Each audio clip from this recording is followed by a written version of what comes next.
So আমার কাছে আছে GPX 165 4 valve and GPX the new 250 আর। আচ্ছা, ভিডিও শুরু করার আগে আরেকটা কথা বলে নেই, সেটা হচ্ছে আমার কাছে জিপিএক্সের 250-র যেই মডেলটা আছে এটা কিন্তু এখনও লঞ্চ হয় নাই, জাস্ট ট্রায়াল পারপাসের জন্য আমাদের কাছে আছে। আমরা এটা রিভিউ করতেছি, চালাইতেছি কি অবস্থা, অ্যান্ড এটা যখন লঞ্চ হবে এটাতে আরও অনেক ফিচার্স অ্যাড করা হবে। আচ্ছা, সো এবার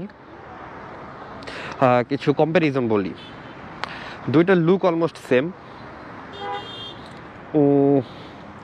তেমন আহামরি কোনো চেঞ্জ নাই, জাস্ট ইঞ্জিনটা একটু ডিফারেন্ট। ইঞ্জিনের কম্প্যারিজনটাও বলবো না। সো অনেকে বাইক দেখতে চাইছিলেন, তাই দেখাইলাম।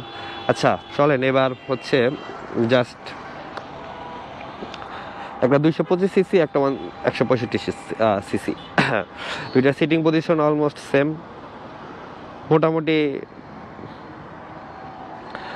সিমিলার, কিন্তু কিছু কিছু জিনিস চেঞ্জ, যেটা যে জিনিসগুলো হচ্ছে মূলত, যে চেঞ্জগুলো মূলত হচ্ছে আপনাদের চোখে পড়বে, সেটা হচ্ছে এক্সস্ট, মিটার,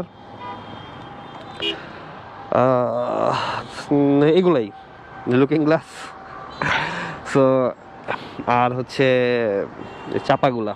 আর মেইন ডিফারেন্সটা হচ্ছে ইঞ্জিনে।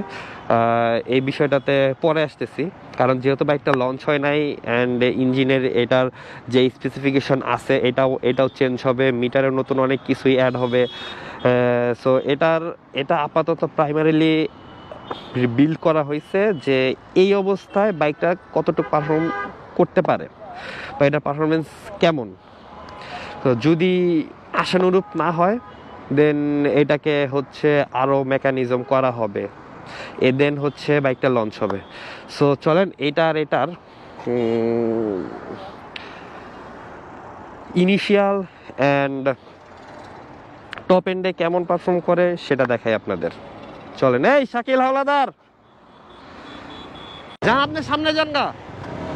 আচ্ছা খারান পিছে যান। সো চলেন শুরু করি। হ্যাঁ, রেডি।